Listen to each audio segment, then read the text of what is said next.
Welcome to the NIL Era, the Future Is Now event. We thank today's sponsor, the law firm Frost, Brown, Todd, for their great work in putting together this event. Here's how today will go. For the first 25 minutes, four of us from Sportico, Emily, Caron, Eben, Novy-Williams, and Daniel Libit, will discuss key developments in name, image, and likeness. Then we'll bring on three experts. John Fagg, who's Deputy Athletic Director at the University of Arkansas, Brian Michael Todd, a partner at Frost Brown Todd in their Houston office and a former president of two pro teams, the XFL Houston Roughnecks and the RGV Vipers of the NBA G League, and then Malaika Underwood, who is Senior VP of Licensing for OneTeam Partners and also a former gold medalist in the Pan American Games. But we'll begin now with the conversation between the four of us. All of us write on name, image, and likeness from different perspectives, whether it's, in my case, a legal perspective, and in the case of Emily, Eben, and Daniel, business or government, lobbying, records requests, all of these things. You know, we're now in our 20th day of name, image, and likeness. It started on July 1st. You might say it started earlier because the NCAA had granted over 200 exemptions, but just assuming that today is the 20th day of name, image, and likeness for college athletes, what is the most important or surprising development from your perspective? And Emily, why don't I begin with you? That's a good question. I don't know, candidly, that anything that's happened so far has been tremendously surprising. I feel like there have been some hiccups along the way. You know, we've seen that with Florida and some schools and some of their partners down there.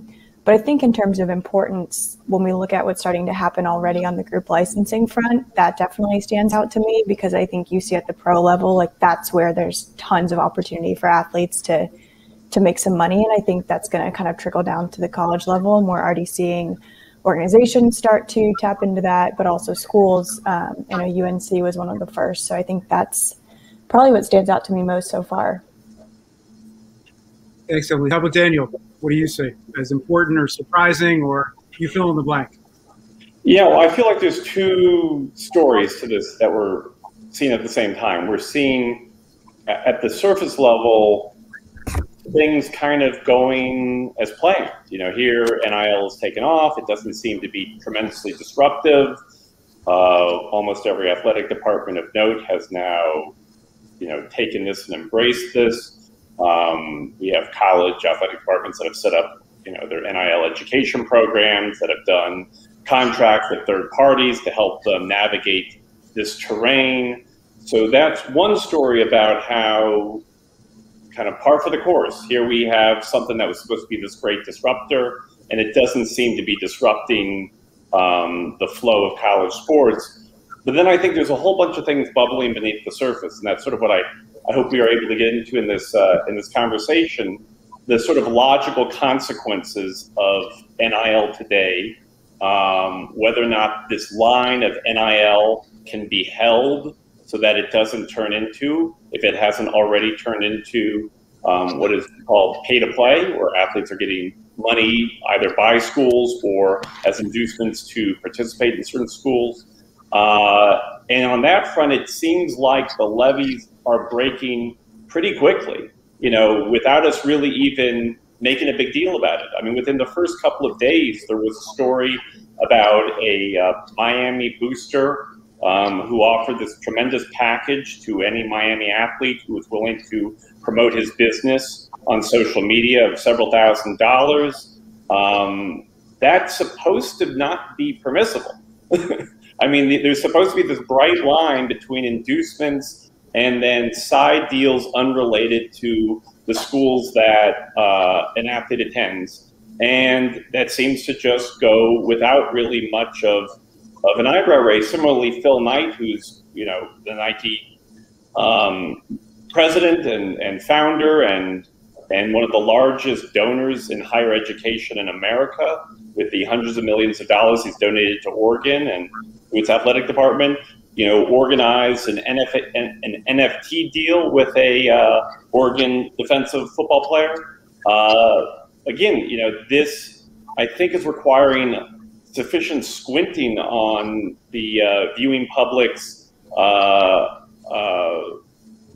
from the viewing public to pretend that this is not pay to play, or these are not just straight booster inducements. And so, to me, I think that's the game here. Will enough people still be able to buy that this is just NIL and nothing more, and amateurism and the collegiate model still stand?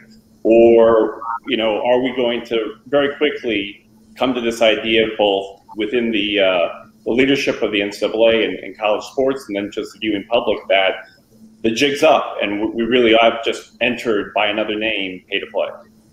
I would argue some of that, Daniel, is kind of happened, right? The fact that the NCAA was considering some kind of third party to keep tabs on all these things, gave that up. The fact that they've already punted a lot of the decision making and the enforcement to schools and conferences. This might be one of my takeaways as well, 20 days in, is how clear it is that the NCAA has no control over what we're seeing for good and bad, and we can get into both those things. But it is obvious that this is something that the NCAA let get away from it, and reeling it in, if they even were to try, I would argue at this point would be impossible 20 or 21 days in. Yeah, and the NCAA, sorry, you go, Daniel. No, go ahead. Go ahead, Michael.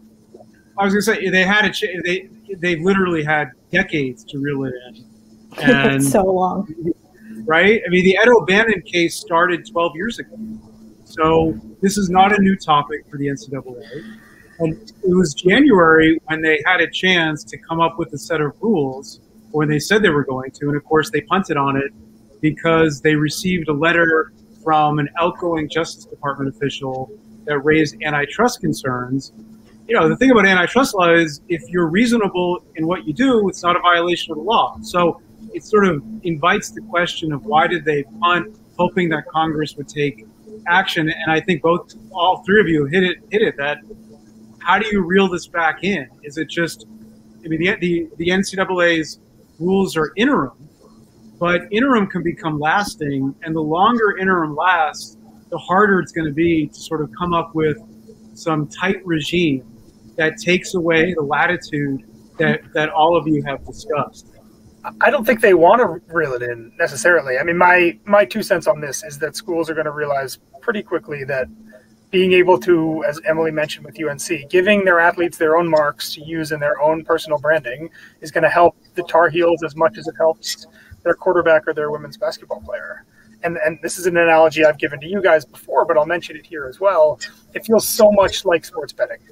For decades, the NFL, the NBA, the NHL, they were the ones fighting the legalization of sports betting. The moment they lost the ultimate fight in the Supreme Court, they turned around and just started embracing the thing. And the reason why sports betting is available and legal now in 30 plus states in the country is because leagues like the NFL and NBA personally went to individual state legislatures and lobbied them to legalize it. The same thing they fought for years. I think we're going to see that here as well, that the minute NIL became a thing, the same schools that were so vibrant and so forceful about trying to deny these rights are going to be the same ones that are pushing it on corporations, on boosters, on partners, because they realize that in the end, it also helps their students, sure, but it helps their bottom line. And that's the thing that they're concerned about. So Eben, what you sort of outlined there is the case for why this is not going to be, a hugely disruptive or cataclysmic event in college sports, and that's certainly possible. The distinction I would make between pro sports gambling and NIL in college sports is the whole nonprofit higher education component of this. That this is, there has been many stakeholders in the NCAA who have believed that as college sports became a bigger and bigger and more corporatized business, they needed to continue to convince everyone that this was still part of a university's mission. This is still something that was in concert with higher education. And there was, the collegiate model was this veneer of that. The veneer is now being ripped apart, not even the NCAA. And we just saw Mark Emmert, but a day or two ago, throwing the towel from his perspective in terms of governance and holding the line here. the NCAA really is the only balance of trying to continue to promote collegiate model and amateurism and the distinction between college sports and pro sports. But I think we also have to look about this in the context of higher education. I mean, if the veneer of amateurism goes away and more people are going to see college sports as just pro sports grafted onto our institutions of higher learning, how is that going to resonate with the public? How is that going to resonate with politicians? How supportive are people going to be with the notion that we've all, many of us have already seen, but they might see for the first time or come to have this perspective for the first time? And you think about this in terms of the rising costs of college tuition and other things that are breeding animosity towards higher ed in general, and specifically public higher education. And so, I would say there's just as good of a chance that this thing finds new ways to challenge and transform and complicate college sports as much as it just sort of gets absorbed into the process. And much like the cost of attendance remittances from a few years ago, or analogous to sports betting in pro sports. Who's fighting this avalanche? Like we're seeing so many deals, we're seeing so much happening. It's running downhill. I don't even think anybody is on the other end of this. Like I just, to me, I agree with you in what you're saying. It seems like most people kind of accept college sports for what they are, which is, I would argue, a semi-professional or even fully professional outfit at this point. And I just don't even see the opponents anymore. What's going to happen? So I agree, but what's going to happen when the other side does surface? And we know that a number of the athletes are not represented by anyone in signing contracts. They are signing deals that they're not probably reading, or that they understand what they're signing. Say they sign a contract which says if they turn pro, they have to continue the relationship with the company that they sign with. We will eventually see litigation. We'll see college athletes taken advantage of. There are all sorts of business, and I'm not trying to play the role of this is all bad, but right now we're seeing the first 20 days of full momentum. We know there are going to be hiccups. We know there are going to be fumbles. What's going to be the reaction when we see the story of the college athlete who was taken advantage of and who lost money and lost pride? And also we're seeing a lot of college athletes rush to sign. And I know I've talked to several administrators at school. It seems like they're signing the first deal that they get, that they're not patient. That a lot of agents will say the worst thing to do is to sign the first deal presented to you. And we're seeing them sort of betray that notion. Any thoughts on that, Emily? I wonder if you have, reactions. Just to play devil's advocate to that a little bit, I think I look at this as the same way. Like, you look at influencers who are 16, 17, 18 years old, who are on Instagram doing marketing deals, endorsement deals and whatnot. And there have been stories that have come out that they get screwed over in a sense because they don't necessarily know what they're signing on to, or the terms aren't favorable to them, or it's, something in perpetuity and they're stuck giving an endorser or a sponsor something that they didn't realize for years and years to come. And I think that's just kind of I think athletes, yes, a lot of them are signing the first deals that they're getting, but at the same time, it's kind of like a learning curve that I think a lot of people in their position today go through, even at the pro level, right? Whether you're an influencer, whether you're an athlete, whether you're in college, whether you're professional, as soon as you're able to start marketing yourself in a way that you have a platform to sign endorsement deals, I think they all go through that sort of learning curve. So I'm not as concerned about that. Yes, I think we'll see litigation. Yes, I think we'll see people do bad deals, but I think it's going to happen in the same way that it happens kind of across the country in this sort of social media endorsement space. My question is, what happens if we get to a point where athletes are truly in competition for serious dollars with head coaches? I mean, and the people who are the true financial beneficiaries right now of this system.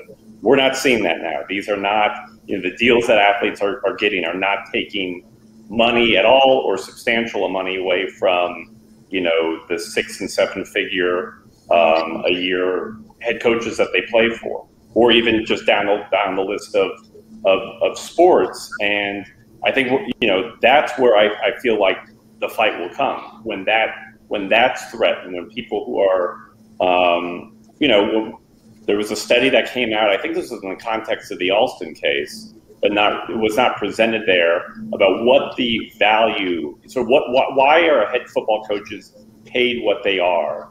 And I wish I remembered the academic who did the study, but the conclusions were that at least half of their salaries are tied up on the recruiting.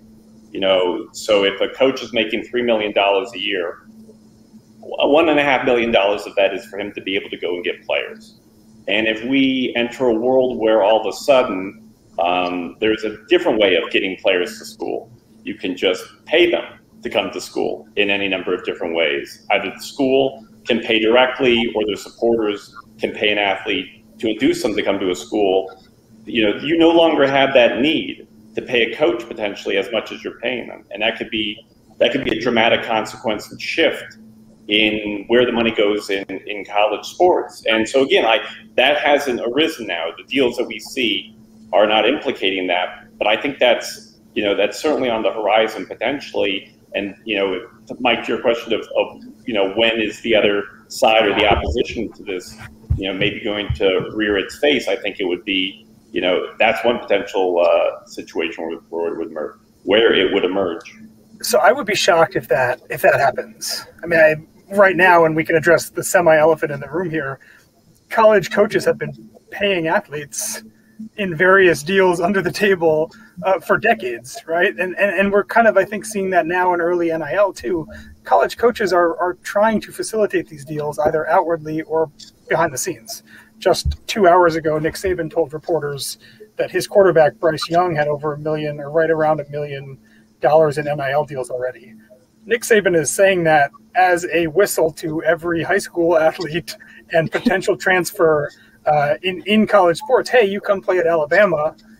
We have a quarterback who hasn't seen the field yet, and he's a millionaire because he's here. I think that is, and I would also argue that coach pay is going to be the last thing that market corrects. If the money that schools have to spend starts to shift a little bit, I think they will do a lot of things before they start paying their coaches less than what they're doing now. But again, the way I see things playing out, I think that this is now the coaching staff and in some ways the schools working with their players, because as you mentioned, Daniel, recruiting is a huge thing here. And I'm not convinced that this is a thing that tells a five-star recruit that he should go to Alabama over Tennessee or where else. But I think the marketing that schools do around how much money their athletes are making is only going to increase as a result of this. Michael, I'm wondering what you think would be the time that we would see, and sort of what would be the setup for athletes to be just classified as employees of their universities. Yeah, it's a complicated topic unless there's federal legislation that clarifies it. So we know that Senator Murphy and Representative Trahan have a bill that would classify college athletes as employees and permit them to form a union. That's a pretty radical idea in terms of what traditional labor law has been. Under what is the established version of labor law, private schools are governed by the National Labor Relations Act. And we know that Northwestern football players petitioned to be declared employees, and that didn't work. Whereas those at public universities are governed by state labor law. And state labor laws are all over the board.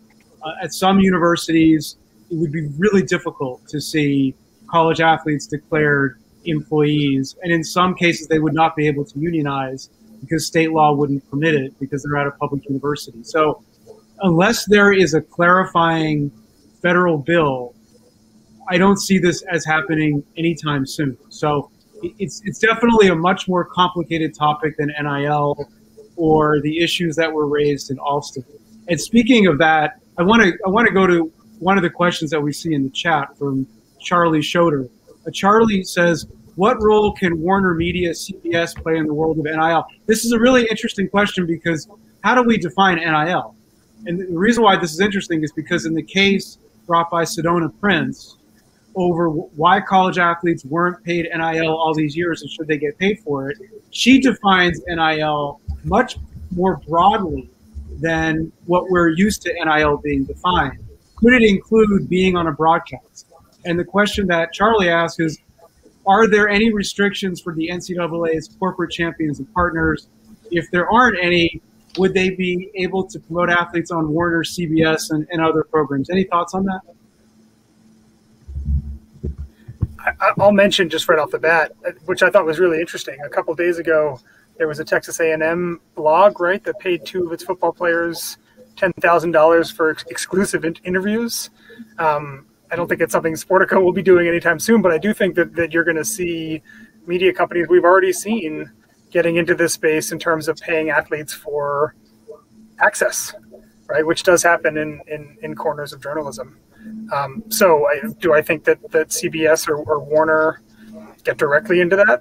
Maybe not, but there's going to be a rush of media money for athletes, absolutely, without question.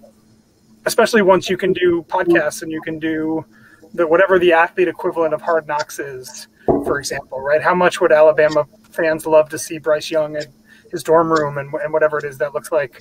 I think there's going to be a lot of media money available from those companies for sure. Weekly radio shows. I mean, like a standard entree on every college basketball and football coach's contract is the allocation that they get for doing a weekly radio show. I mean, not to drag us back to this point, but, I mean, this is something, again, where you could potentially see, depending on the athlete and the school, a company saying, I'd rather invest in, give $50,000, $100,000, $250,000 to a charismatic, dynamic athlete to have that kind of forum on my radio or television show on a regular basis than I would, a coach or in conjunction with a coach. But yeah, I mean, I'm not to scoop my own future story here, but I've been talking with some media companies that are kind of strategizing how to regularize financial relationships with athletes, which, as you noted, Eben, kind of brings up journalistic concerns for those of us who care about that stuff, but obviously not everybody in the space does. And so, yeah, there's going to be probably much more of that, and we might see that, a flood of it even before this upcoming college football season. And really, group licensing is going to be so crucial in that context, right? To have a team on Hard Knocks or whatever is the equivalent, or if in fact a group of players are paid by a media company, there really needs to be some kind of collective entity. And I know that there are companies now in that space. Habiba has a question. Was it arrogance about the NCAA and its members? Why is it we've talked about sort of its full speed ahead after literally decades of a wall preventing this from happening? Is it like, the Berlin Wall tumbling? I mean, how does it happen so abruptly? And was it arrogance or was it something else? I think part of it was that I don't think the NCAA really believed it was going to lose until it actually lost at the Supreme Court. And I think that, not that ruling, I mean, Michael, obviously you know this, but better than any of us here, not that ruling like directly has implications on every other aspect of college sports, but it kind of just, I think, signaled maybe like a shifting of the tide, where the NCAA seems to have kind of like taken a step back. And like Daniel alluded to earlier, like we just heard Mark Emmert come out and maybe say like, okay, this is the time for change and for us to take a step back. So arrogance, also money, as we all saw, they spent a lot of money and they had a lot of money to spend to continue fighting this. So that's my 2 cents there. I don't think it was my 2 cents that it was not arrogance, it was misguided fear. I think they just assumed that an NIL world would be extremely damaging for their brand or for their bank accounts. And again, as I said earlier, I think those things are not going to be true. And I think a lot of the leaders in college sports now on NIL are realizing that This is actually a world where my athletic department's brand, my team's brand, my athlete's brand, everybody benefits from this new marketplace existing together. It was also interesting how it both took forever and then seemed to come out of nowhere rather quickly. I mean, when the O'Bannon case sort of was resolved in favor of the plaintiffs, that didn't create all of a sudden right then and there the steamroll. It took a while. Alston sort of was lingering for a while, at least. I mean, this could be my own ignorance about the legal developments. This was just how it felt from a non-legal outside observer's perspective. And then we had the California N.I.L bill, Nancy Skinner's bill, and this just deluge of state-based NIL laws. And who knows? I mean, perhaps sometime some of the Supreme Court justices will be interviewed or will speak about how influential that was in how they even came to see Alston. But this thing got deep into the bloodstream real quickly. And so, yeah, I mean, I think it caught many people by surprise, just because even though there was progress towards the opening of NIL over these years, it just didn't seem like that was leading to, ultimately a result anytime soon. And what took us there it was state-based NIL laws. It wasn't initially the litigation, as successful as it was. Well, thanks, Daniel. Let's bring in Brian, John, and Malaika. Malaika, what do you're a former gold medalist. You could have earned NIL as an athlete. One is, what are your thoughts on maybe the money that you could have earned that you didn't get? And then secondly, the role of group licensing that I know you're working on. If you could share thoughts on how group licensing could be a vehicle to sort of clarify some of the challenges that we've been discussing. Sure. First of all, I probably wouldn't have made that much money myself through NIL, but I think that the opportunity for athletes to do so is long overdue. And I think what I in the last 20 or so days have hung my hat on is that I think this is the right thing for athletes, right? So I know there are struggles for school and campus to manage this and figure out what this means for them. It's from the brand side, it's at this point at least a pretty fragmented landscape. So brands and licensees are trying to navigate it. But if you look at this through the lens of the athlete, I think we're in a really good place. I said this earlier backstage. I do, though, think that where we are now, where we will be in a year, and where we will be in 3 years from now is going to be very different as this evolves. So that will also be interesting to see. But I truly think that we're headed in the right direction. And Michael, you asked about group licensing. Obviously, my company, OneTeam Partners, does group licensing on behalf of professional athletes, and we have an interest in doing it for collegiate athletes because we think that the model can bring additional value through collective rights to those athletes. And it also is a way to efficiently bring that value to brands, right? If you're going to see jerseys with name and number broadly, because I know that the MDN did it with some Michigan players, or if we're going to see trading cards broadly across schools and across athletes and sports, inclusive of women's sports, we're going to have to see it done through group licensing. That's the most effective way. And again, we've seen that model work on the pro side, and we can see that model work as we move forward in the collegiate world as well. What about the challenge of, we know they're not employees, they can't form a union. Do you see a trade association as a vehicle for them to sort of get together and create some kind of framework, or will they go directly to your company or others that are providing that service?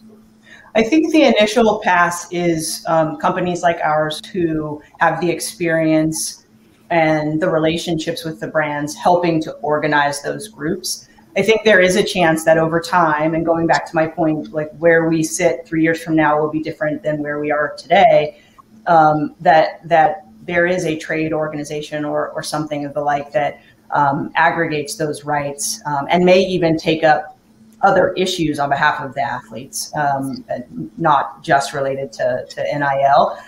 But it's not necessary in this moment because we can do this through an opt-in vehicle that allows those athletes to have a chance to participate in group licensing and see many of the products that I described earlier. It also is a great way for the university. So this sort of combined collective for everybody to see the pie grow, right? There's value that the athletes bring to campus, and there's value to the institution's brand. And if we bring that together, can we see the pie grow, and can we see license revenue to a school increase as well as licensing revenue to the athletes? Thanks, Brian. You've run 2 pro teams. You've negotiated player contracts. You've been involved in all sorts of sports transactions. Are you struck by how quickly this market has emerged? And do you have concerns? We talked about the athlete running to the first deal, the athlete not being represented, or maybe isn't represented well, versus companies that might have a legal team. Real disproportionate power potentially there. What are your thoughts on this market? And are there worries that you, Frost, Brown, Todd could address as lawyers in this space? No, Michael, that's a great question. I think, look, from the beginning, I think what's been great is just seeing the absolute innovation, the interesting, transactions that have occurred. I think that's been, quite frankly, right out the gate. I think there's going to be, with that, it'll have to be tempered with the fact that, and I think, John brought up as well, look, this is a business, and with that, devil's always in the details. And I think what's going on now is you're going to see that, and I think Malaika also touched upon this as well, is that, it's this kind of this period of, over the next, 3 to 6, to possibly 12 months where you're going to see some of those things work themselves out. I certainly do. Look, I have a concern that, many of these deals, they're sponsorship and licensing deals. And within those, there's core components of those deals that, are important to remember, particularly the grant of license, and the time and the territory and when, and again, I don't want to get in the weeds of all these things, but there are things that, will have to be addressed both by players and by brands. Some of the NIL rules have, termination provisions that could impact how a brand perceives what they're going to do. Does that diminish the value of something they're going out to get? I will say this. I'm also, one of the things I think that was an unexpected thing for me, at least, and I think all the discussion about NIL over the past, you're right, since Eben in 2009 and, the last 12 years has been, well, it's going to be these major deals. But what's very interesting to me, and I really hadn't really given this a lot of thought, was these smaller deals, quite frankly, and the impact they will have on certain athletes and student athletes that, quite frankly, will look forward to that amount of money that's coming in, and it doesn't have to be a large sum for them. That said, again, I kind of go back to my original point, is that what you don't want to have happen is for those agreements to be negotiated in a way that, for some reason, rights on or termination provisions or the rights extension or the type of rights, are impacted in a way that's detrimental. And we're going to see some of that. But I think that the bottom line is the key will be for, again, to examine the details, all parties involved, those who are facilitating these things.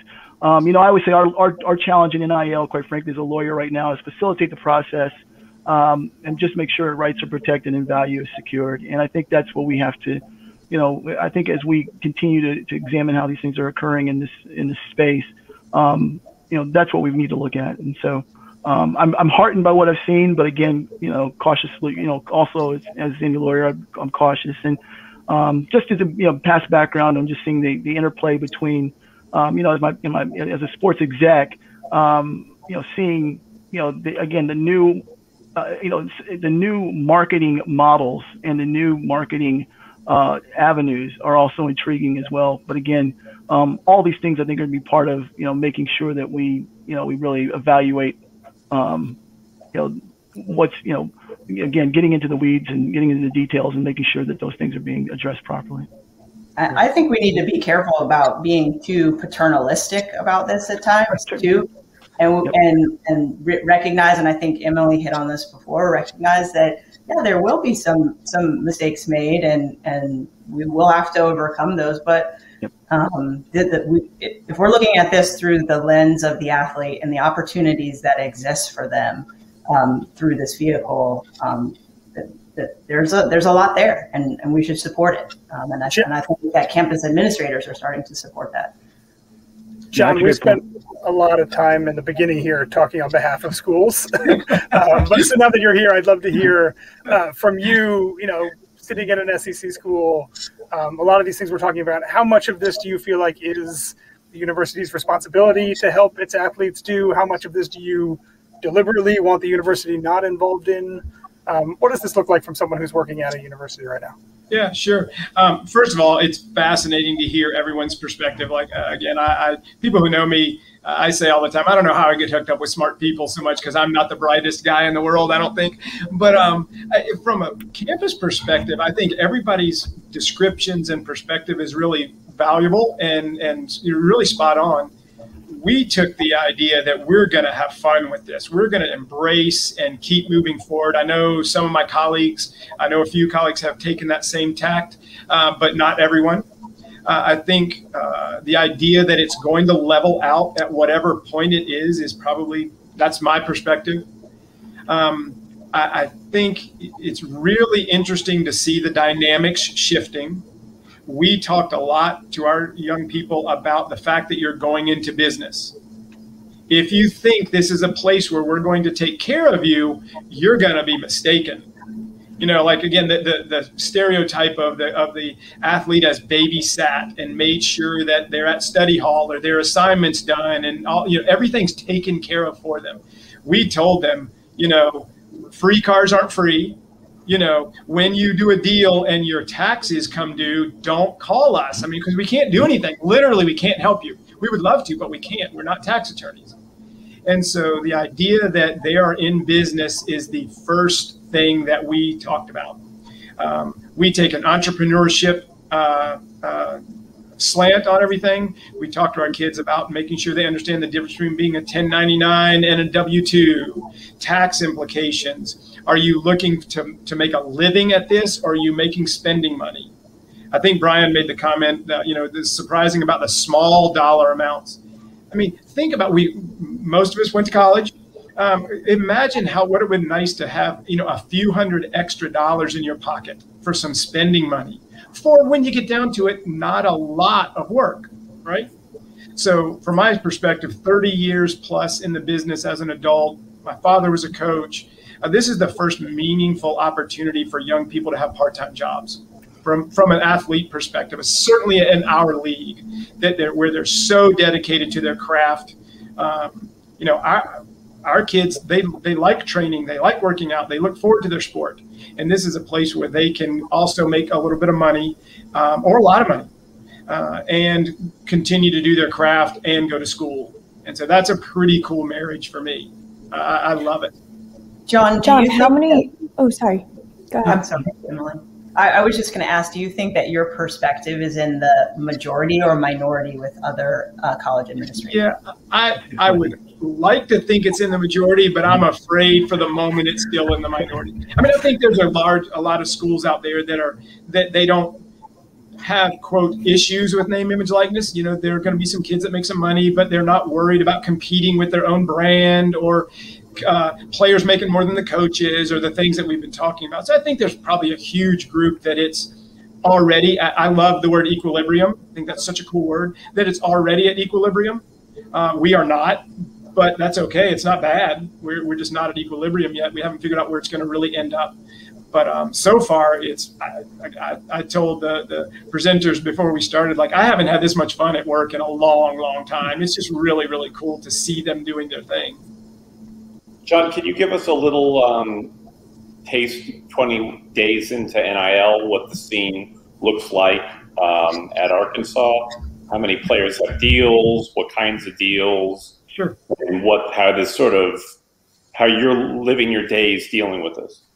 Yeah, so we have, give or take, we're at about 70 of our 465 student athletes have deals of some kind, most for small amounts, trade, lots of free meals, stuff like that. Lots of, I would call spending money, $250 to $1,000 of stuff. We have a few, 8 to 10 so far with high-end deals that I'm calling them high-end. They're $50,000 either aggregate or single deal. So there's some kids already making some money. We have a couple of kids building truly their own brand. We've had so much fun talking to kids about style guides and understanding what you should grant to a licensee because they want to do shirts and apparel, things like that. So it's really, really interesting how it's going. I call it we're all in a good mood. And we know we haven't gotten a fight yet. And so that's really cool. It's coming. We all know it will, but it hasn't been that way yet, and feels like we're in a good spot. Brian, I wanted to ask you because we just saw, I think yesterday was when the NCAA released its latest 990, and we saw the massive amount of money it spent on legal fees, largely related to the Alston case as it racked up for the NCAA. And so there's this meme out there that there's just boatloads of money to be made in college sports by lawyers. But obviously there's a difference between the lawyers who are doing antitrust work and lawyers who are doing NIL deals. Can you kind of give a framing of what the legal community, how the legal community is responding, and really what opportunities are we going to see? Every law firm with its own NIL department, or is the money and the economics just not really there for that kind of reallocation of law? Daniel, it's a great question. I think that right now, NIL is a component. To me, I see NIL as a component of the larger issue of how you structure a marketing or licensing or sponsorship deal. And so, the lawyers who've been in the space that are doing those types of deals, from individual or group licensing perspectives, are going to continue to do those deals. What they're going to be mindful of now, and they have to be mindful of right now, is the changing nature of some of the policies with respect to the NIL regulations. There are some differences, right? I mean, you've got, as of today, I think there are roughly 20 some odd states that are either passed or contemplating passage. There are states who, quite frankly, haven't. There's only a handful now, but there's some who haven't done that. You've got a really uneven terrain, and so I think what you're going to see from lawyers and advisors is your ability to navigate some of that for your clients to say, hey, look, here's what you're going to be looking at if you're in this certain territory. If you're, if some of these products or some of the things that the transaction entails, enter into different territories. These are some of the things I think, quite frankly, lawyers are going to have to address now. But I think, the core components of putting together a licensing or marketing deal, and all, like I said before, the kind of those core structures are there. We now have an expanded, I think we have an expanded client base, both from the standpoint of student athletes, but also from the standpoint of brands, who, I think we were talking back in the presenters lounge earlier, who may not necessarily have been eager to work with the school. And, again, no offense, John, but they're now more eager to work with individual athletes. And so you're going to see some of that as well. So I think that there's, I think for those who are lawyers who are, again, have the background of putting together licensing and sponsorship deals, this is a new area for them to do so, but they'll be able to move those skills over. And it should be an interesting time for all. I think, it's always, I think everybody kind of the eye rolling of the lawyers getting involved. But look, the lawyers are always, we do great things as well. And so, having been on both sides of the fence, I will say that this is a great time for the legal counsel to kind of get in and also assist folks who really, again, on both sides of the fence, both the athlete and the brand, in being able to navigate through a new type of licensing and sponsorship deal. Yeah, if you don't have a lawyer early, you'll probably need one later. And at that point, it's going to be more expensive. So I want to make sure we get some of the great questions in from the chat room. Harold asks, how will NIL affect high school sports? Any reactions from our guests? Yeah, I know. It just feels inevitable that it will trickle down. I had a friend talk about a high level recruit in a major sport that's a sophomore or junior, and they were already being approached by shoes, to see if they could go ahead and get ahead of the game because they couldn't do that in the past. So I think that's inevitable. I think that the coming generations are obviously more and more digital anyway. They understand it better than we do. We have a young man in town who, is 2 million TikTok followers, and he's an athlete, but he had 2 million TikTok followers before he was a high-level athlete. And so I think that's coming. It's just going to have to. Doesn't that highlight, though, how we're treating athletes different than other students? Because if we're not talking about whether a high school student can become an influencer and make money, but we're talking about whether a high school athlete, and again, shifting from college because we were having that same conversation until July 1, yep. could do the same thing. That's why it feels so inevitable and so fast. I don't see. I think we're just going to blow through all of that stuff. It's going to take very little overall time. I think this conversation cleaves with high school in basketball and everything else, personally, because basketball is starting to have so many avenues that you can continue to play post-high school competitively and be paid for it without any of these restrictions. And most other sports don't really have that, at least the big commercial ones.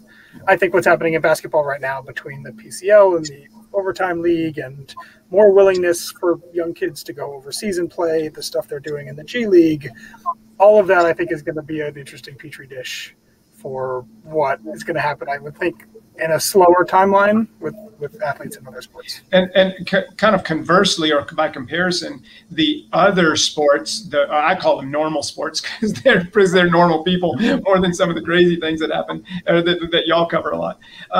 The regular kids who are, who just kind of say, tell me what to do and I'll operate in that space. Gymnastics, soccer, tennis, things like that. They were told that they couldn't do these things, so they just didn't. Now, a gymnast, we have a soccer player, incoming freshman with, I forget the, 1 million plus TikTok followers, and she's ready to go. She's making money already and doing a great job and embarking on a different type of career in addition to her academic career. Yeah. And so I think the world will open up for those, quote, regular sports because they just kind of listened to the landscape and did what was asked. And now if the landscape changed, then they're going to continue, they're going to do more. So I think that also kind of, oh, sorry, go ahead, Eben. No, I'm just changing this up so quick. Well, I was going to say, I think it kind of ties into something we haven't really talked about today yet, but like how many NIL deals have been done that don't actually pertain to an athlete and what they do on the field or on the court. Yep. Right? Yep. Like NIL deals that pertain to their social media followings or, their musical talents or things that are totally, not related, but were still restricted previously because of their standing as an NCAA athlete. As y'all said, like, where are we 20 days in? That's a lesson, at least so far, we've realized. If you're a great player, but you don't have an interesting personality, you still aren't going to make a lot of money. You might make some, but you're not going to make as much as you could, and so that makes sense, right? John is right. It's content is key now, and we're living in a different world on how content is digested, how content is used, and they're, again, as I said earlier, they're doing some very innovative things. They're leading this generation coming in is leading the pack on how those things get done, and so it's going to be a different valuation model on that accordingly. Malaika, you guys. Sorry, go ahead, Eben. I'm going to change the subject real quick. OneTeam partners, Malaika, you guys deal with NFL players, MLB players, U.S. women's national team, soccer, a lot of pro athletes you're starting obviously to get into and look at college athletes. How do you think about the difference between kind of those two cohorts of people? What are brands looking for that a college athlete might be better at or might be a better fit for as opposed to a professional athlete? That's an interesting question, and I don't think that there are that many differences. I do think that college athletes provide brands a more local sort of tie, if you will. But I still think there are a lot of similarities, because even with a pro athlete, you've got hometown, you've got their local market, and then you've got national appeal. And at the collegiate level, that will also exist, and that might scale their value some, right? Because if you've got national appeal, you might just have a little bit of an additional value, but that won't take away from the athletes that the normal athletes that John was describing, who will have really entrenched local appeal and be able to leverage that either in their hometown or their local campus market. So I don't know that there are a ton of differences, but there are nuances, right? And that's the challenge for brands now, as they look at this sort of new landscape and try to figure out where and how to spend money with athletes. John, what's the closest major professional franchise to you right now? Shoosh, Kansas City, St. Louis. Yeah. How far away is it? Oh, 3 hours, 150, 200. 200 miles or so. So we like our position, by the way. Yeah, I think that's one of the things that I keep thinking about the college space, is that there's huge swaths of this country where professional athletes aren't living right now because there aren't teams. And the college world spreads out the map very, very well in that regard. But I will say, like, college fans, and not that professional fans can't be this way too, but college fans are very passionate. And so they may really identify with the athletes at their school, but be almost turned off by athletes at another school. So if you're a brand, and you're in the professional space, you might have some leeway in terms of the athletes you use. Whereas in the college space, you're going to be a little bit more sensitive to those rivalries. Yeah, for sure. For sure. For us, in particular, that's one of the things that we think we have an interesting situation, is we don't have a true natural rival like lots of other schools in our conference or schools around the country. And I think, I'm a big believer in market. The market system is going to work, right? So there's just a matter of time till somebody gets paid a lot of money and embarrasses their brand, just like a pro athlete has, whatever. And so the market value and the market system will correct itself. When I first got into compliance a long time ago, we deregulated employment. In the past, there was a long time where kids were forbidden by NCAA rule to have a job, except during the summer. And when we deregulated employment, we thought the system would implode. I mean, everyone said, oh my gosh, this is the end of college athletics. And clearly it was not, because y'all don't even know about it. You don't even remember it. And so I think the same thing is roughly going to happen here. It's going to be more bumpy, and it's going to take a little bit longer probably. But, like Malaika said, in 2 years, 5 years, 3 years, whatever the time is, we'll find equilibrium, and it'll be different. I think it'll be cooler. I think it'll be more exciting. It'll be more interesting than ever to watch and pay attention to, in my opinion.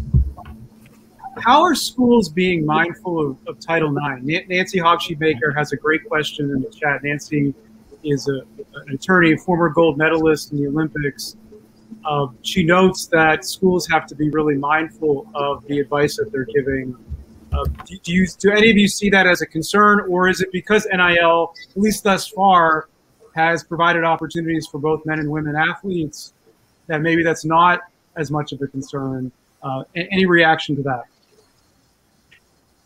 So I can certainly offer one. Yeah. So I think anecdotally, we're finding that that's not the issue. I mean, I don't know the numbers, right off the top of my head, but we're even, men and women.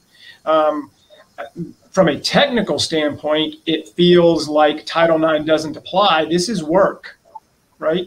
We don't regulate who can have a job, and if a male has a job, a female has to have a job. So that's going to be fascinating. Now, when you get into the group licensing and our involvement, now that's going to take a different turn potentially. But from a strict third party doing a deal that's not tied to us with our logos and marks, it's not the same issue. Even in the group licensing sense, though, John, if it's done where there is a unbiased third party representing the group rights that has no tie to the university, and the university works through either its own internal processes or its licensing agent to to review and approve those licensing opportunities. It seems like there's that same level of separation that you're getting on the individual side too. Yeah, it's going to be interesting. Malaika brings a great point. I mean, that's where I think that's what I was thinking about as well. Is that it's not a school, particularly in a group licensing sense. It wouldn't be this if the school is not. But that's going to be, again, it's going to be one of those situations where the school is going to have to be very vigilant and careful that threat is not placed there. It's going to, it's very important that they do that. So, but yeah, I see that's where that you can have if a brand is. A third-party brand is giving a group license, the same number of athletes, but there's a different payment structure. That's where it'll get interesting. But the school, if it's not involved, this shouldn't raise that issue. Yeah, Nancy noted in the chat, it's really the school involvement is her concern. And although the NIL deal between the athlete and the third party, the school, it's going to be hard to function as a pure bystander, right? Just because it's so integrated into the school culture. I mean, maybe we'll go fine, but I think Nancy raises a real interesting point. Michael, I agree. I think that this is where it's going to these gray areas, right? And this is I used to joke that's why the NCAA rule book was 700 pages long, right? There was something would happen, and then it got written in there, and a new policy's built. And so I mean that's what we're going to start seeing some of that here, where there's it's going to be a little trial and error, and hopefully it'll be one of those situations where it's something that can be that they're thinking about, and hopefully the schools are also thinking about it, and it's something they address from the policy standpoint. But there's a lot of room for clarification down the road, and this is one of those things where they're going to be super vigilant, and they're going to have to make sure that they're monitoring it. There's severe consequences, obviously. There's a couple of questions in the chat about NIL deals, or the future of NIL deals with companies that are in the impermissible categories. If it's marijuana, sports betting, we saw something today about a online porn company that wants to get into the college sports space. Obviously, schools have their own prerogatives and interests in terms of how they're associated with. There's a number of these restrictions are actually enumerated in the state NIL laws, the various state NIL laws. Is this a legal question about whether or not this will change or open up, or is this just a public pressure question about whether or not, if there's a CBD company that wants to offer $1 million to an athlete at a particular school for whatever reason, and the school is standing in the way of that, is that an unsustainable position for a school to be in, or can that line be held and will be held? Well, this will be our last question, given that we're running out of time. Brian, I wonder what your thoughts are. Look, it's going to, again, devil's in the details on this, but it's going to be something that's going to have to be. It's a great question, and it's one that's going to have to be addressed, ultimately with some sort of policy determination or decision. You could see, again, obviously, look, about 20 states now have legalized marijuana. It's for recreational use and medicinal use.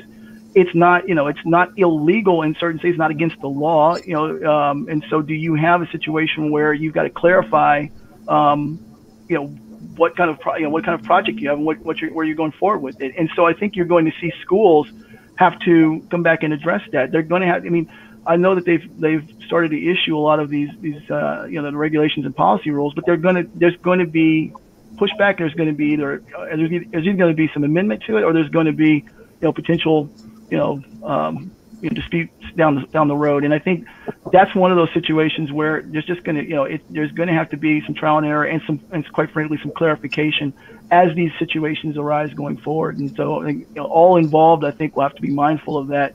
Is this it's the deal sounds great on paper, but once you get into the weeds a little bit, making sure that there's not something there that would derail it from a policy sense or from an operational sense. Evolution. Thank you. Sorry, John, you go. Evolution. Yeah, the evolution is going to be key. So. Yep. Well, John, thank you, and Brian and Malaika and Eben, Daniel, Emily, what a group. Thank you so much for being part of this, and thank you for the chat. I'm sorry we couldn't get to all the questions. We tried to get to as many as we could.